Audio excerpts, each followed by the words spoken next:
रजा साहब, इसलिए मैं आपकी तरफ पहले रुख कर रही हूँ क्योंकि आप बतौर इत्तेहादी जमात कैसे देखते हैं इस मामले को? क्लियर कट कोई जवाब नहीं आ रहा। पीपल्स पार्टी क्या समझती है सर? जैसे कल नासिर शाह साहब हमारे साथ थे, वो ये कह रहे थे कि पीटीआई तो है ही नहीं इस काबिल के इनको सियासी जमात कहा जाए। एक्चुअली आपका पीपल्स पार्टी का इस पे मौकफ है क्या? क्या आपको क्लियर कट आपको लगता है कि पाबंदी के ये लोग हकदार हैं, इनके ऊपर पाबंदी लग जानी चाहिए, या यू थिंक ये बहुत एक्सट्रीम या इंतहाई कदम है इनके खिलाफ? Thank you Mona for having me in your programme.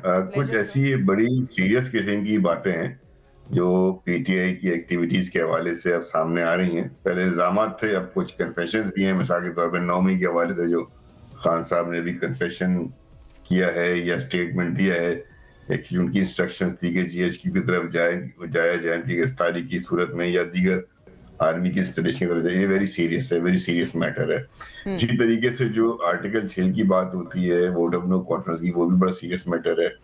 दीगर जो एक्टिविटीज है, फॉरेन फंडिंग हो या हालिया जो बरतानिया की पार्लियामेंट में जाकर वहां अब किसी को नहीं पता वहां क्या बात हुई है, किस हवाले से बात हुई है।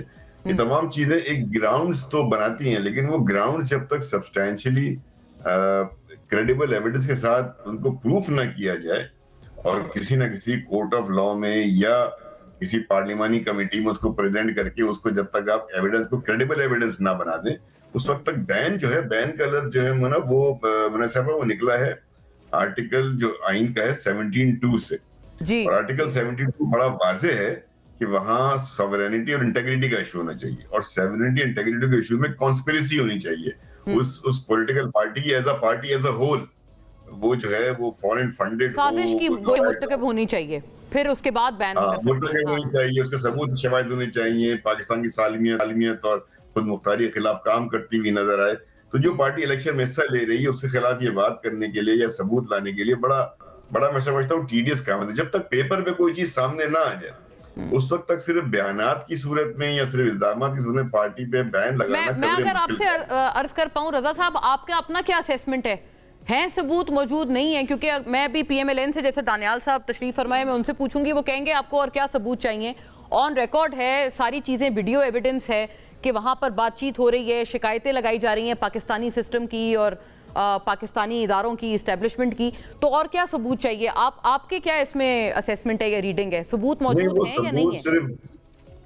लेकिन सिर्फ बातचीत का सबूत होना ना काफी है जब तक कि उस एक फर्द की बातचीत को आप पार्टी के साथ मैच ना कर सकें, उसको पार्टी के साथ आप कोलैबोरेट ना कर सकेंगे। पार्टी कंसल्टेड पॉलिसी, पार्टी के चंद लोगों को तो आप इस बात का कह सकते हैं कि जी इस जुर्म का इर्तिकाब उन चंद लोगों ने किया, लेकिन उन चंद लोगों के जुर्म के इर्तिकाब पे एक बड़ी सियासी पार्टी पे बैन लगाना कदरे मुश्किल काम होगा। और उससे मुश्किल काम ये होगा, चलिए आप डिक्लेरेशन तो निकाल देंगे फेडरल कैबिनेट से, लेकिन वो फिर सुप्रीम कोर्ट में जाना है ना 15 दिन में, तो 15 दिन बाद सुप्रीम कोर्ट में आपने खड़े होकर उसके ऊपर बहस मुबाहिसा करना है।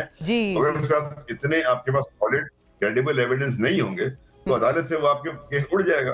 तो ये बहुत संजीदा मामला है। एक सियासी जमात, एक अवाम, आपको पीटीआई पसंद, मुझे पीटीआई पसंद हो ना पसंद हो, बहरहाल पाकिस्तान की बड़ी सियासी जमात है, उसको बड़ा वोट बैंक है, लेकिन उसके लीडरान का जो रवैया है, जो उनके स्टेटमेंट्स हैं, वो उनके कॉज को हेल्प नहीं करते।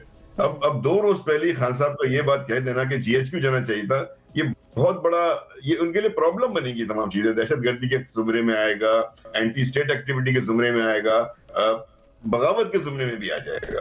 तो ये तमाम चीजें जब वो कर जाते हैं उसके बाद वो एक्सपेक्ट रखते हैं कि हमदर्दी सिर्फ पॉपुलैरिटी की बुनियाद पे हो। आज उन्होंने मेरा ख्याल है 2 सफात